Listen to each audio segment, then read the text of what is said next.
Welcome back to another episode of the 5G Guys. I'm Wayne Smith, and I'm joined by my co-host, Dan McVaugh.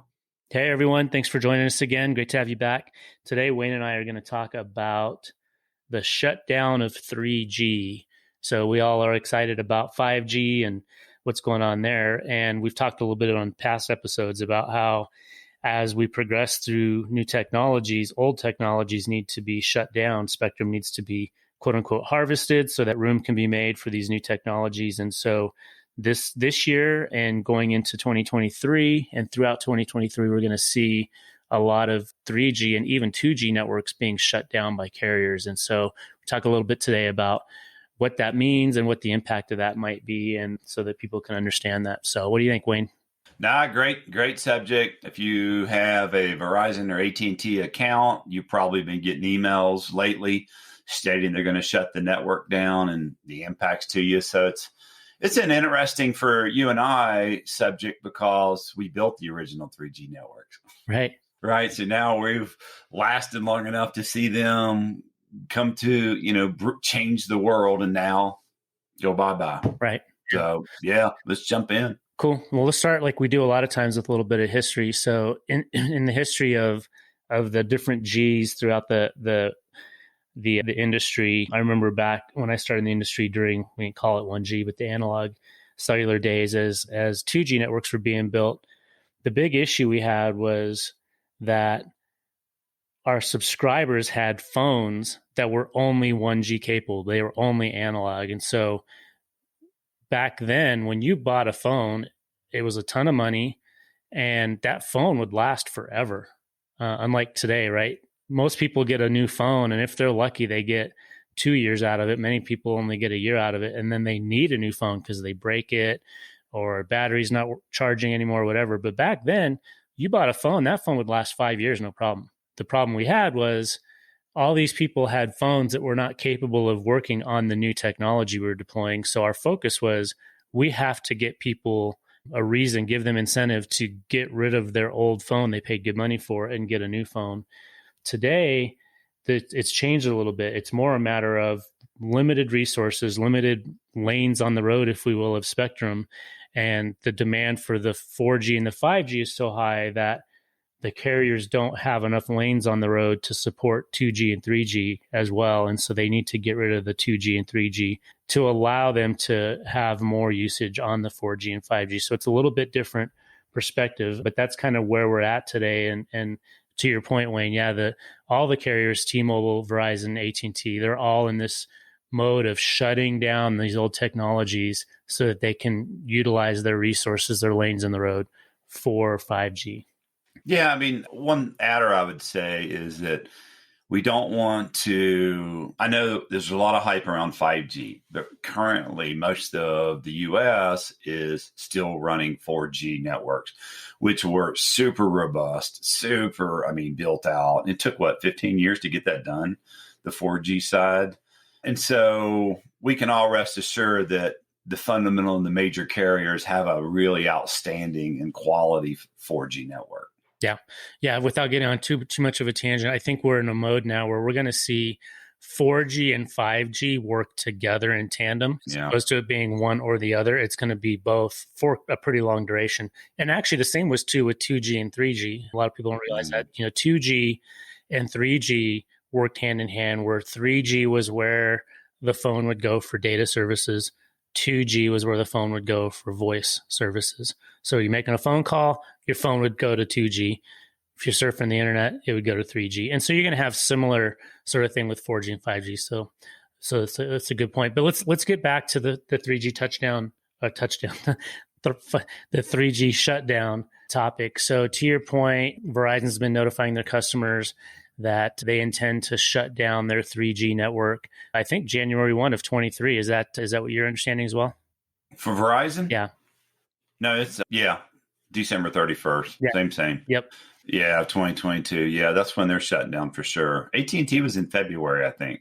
So AT&T started shutting down in February, and then T-Mobile they've kind of been doing it in a phase. As they purchased the Sprint network, they started shutting down some of the 3G stuff that was Sprint's, and then they're going to continue shut down throughout 2023 and more of a phased approach as opposed to just shut it all down at one time like the AT&T and Verizon. But yeah, by the end of 23, middle of 23, really, all three major carriers, Sprint, AT&T, Verizon, or excuse me, T-Mobile, AT&T, Verizon will no longer have 3G service. Now, that doesn't mean that you won't still see 2G, 3G on your phone. And here's the reason why.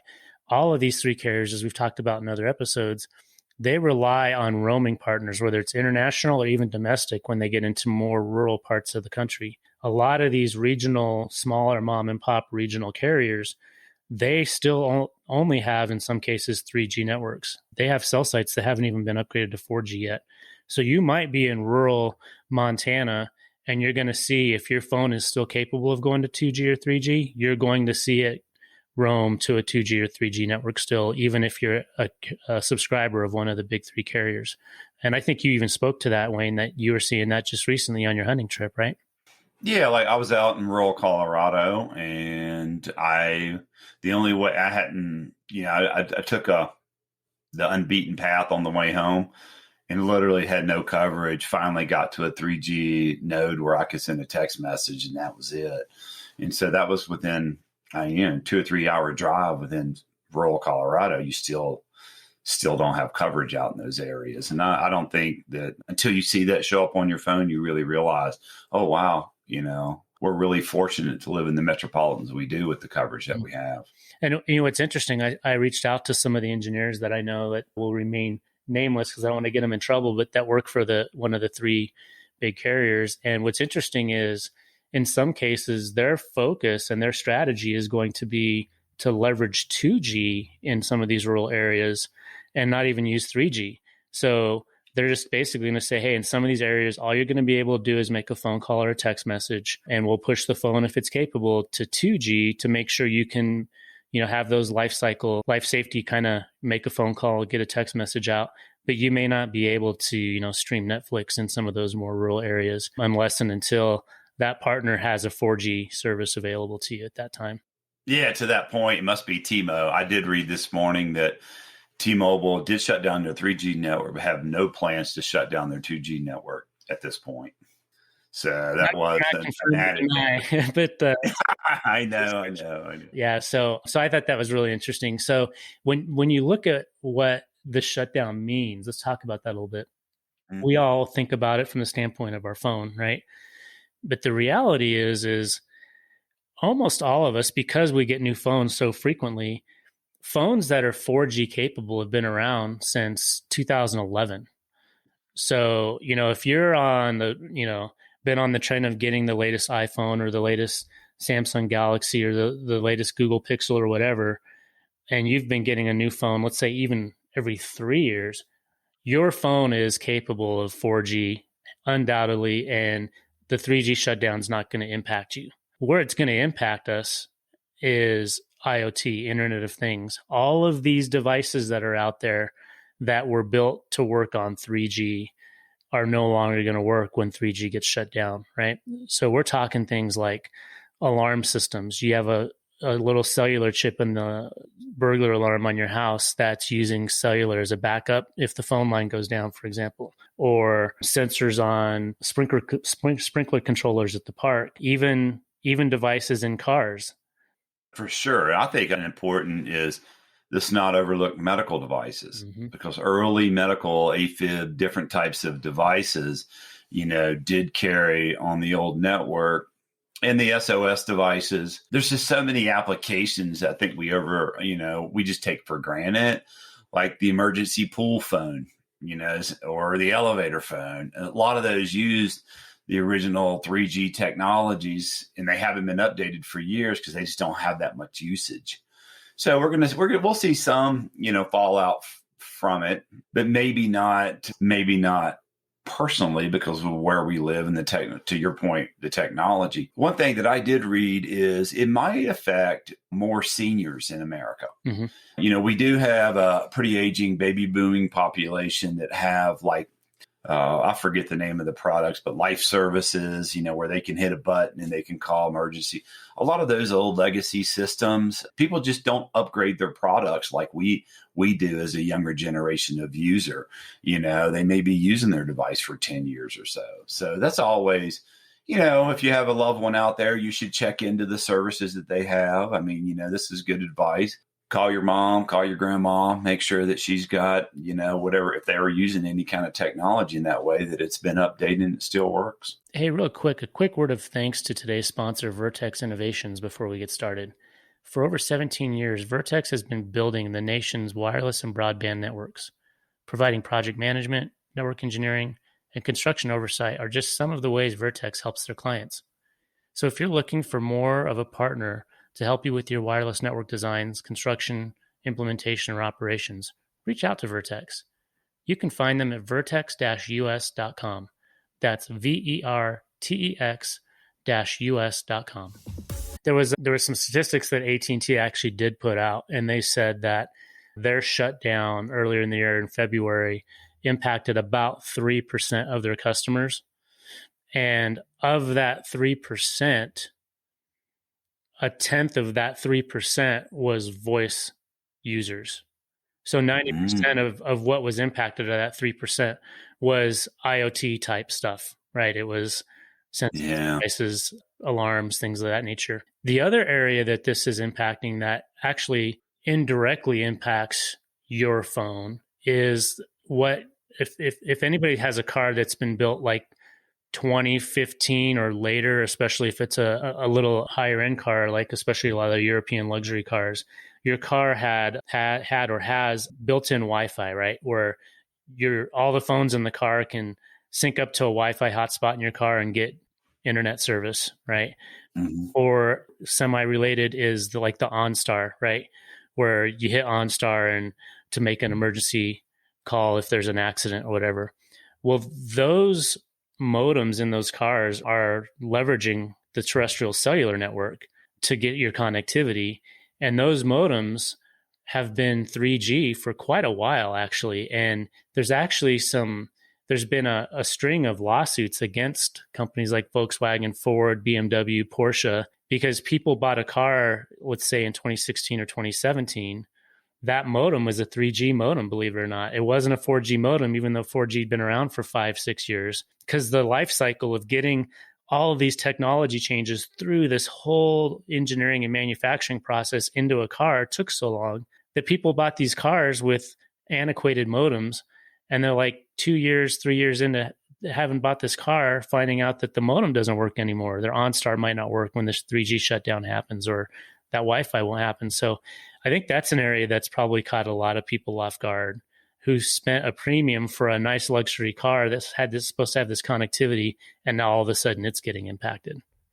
Yeah, another note too, when I was just speaking about some of the services for the elderly or just low income, the FCC has the Lifeline program out there. And so you should go research that. If you're listening to the podcast, you have a loved one, there might be resources out there to help you upgrade your technology.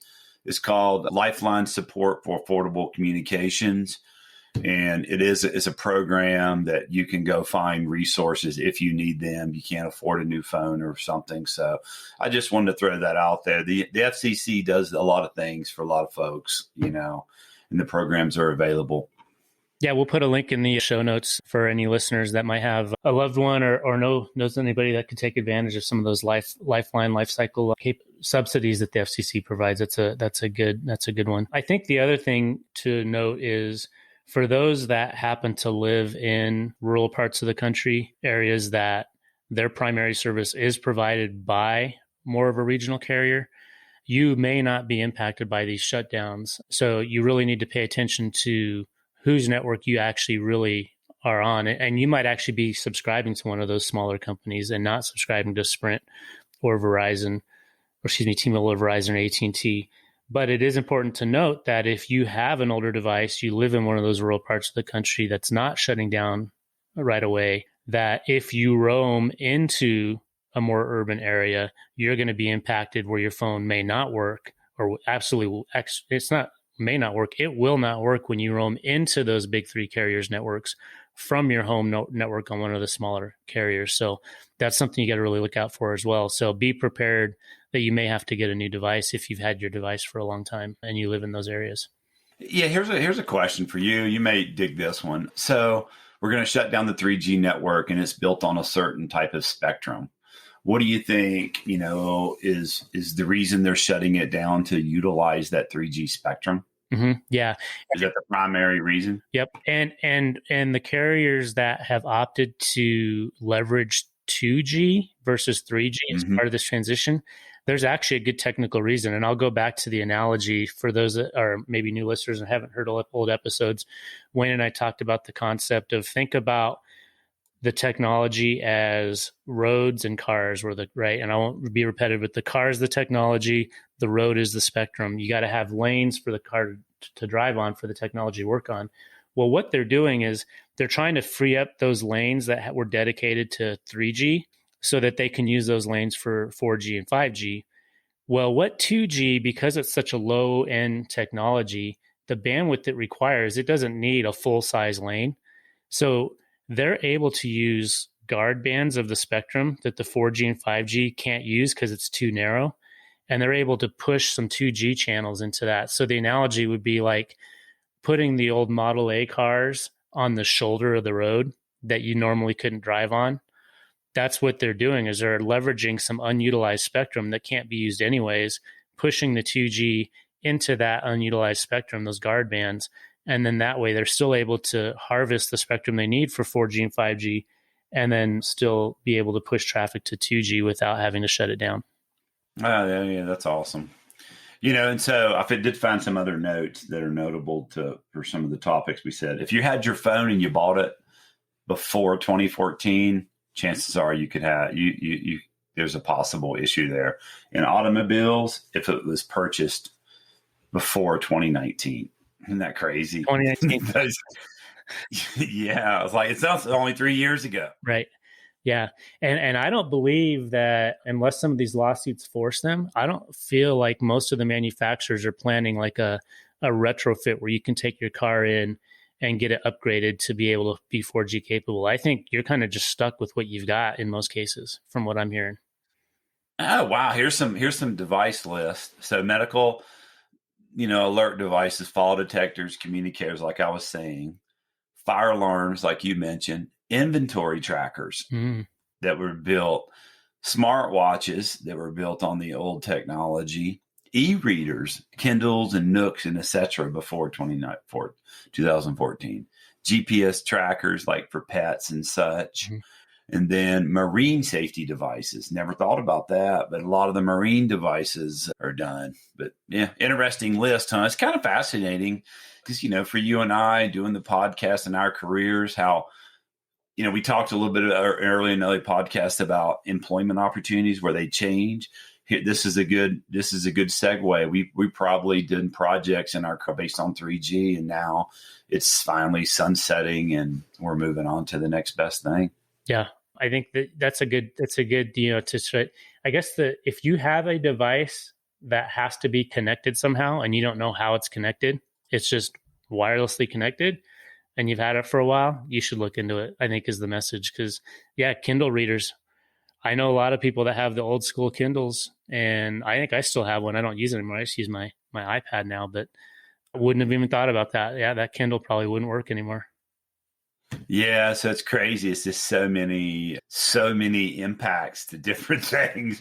Like we take for granted. But another technology I think a cool part about it is like the actual modems inside cell phones are now super backwards compatible. Like where that modem was a big component, now those little chips are tiny.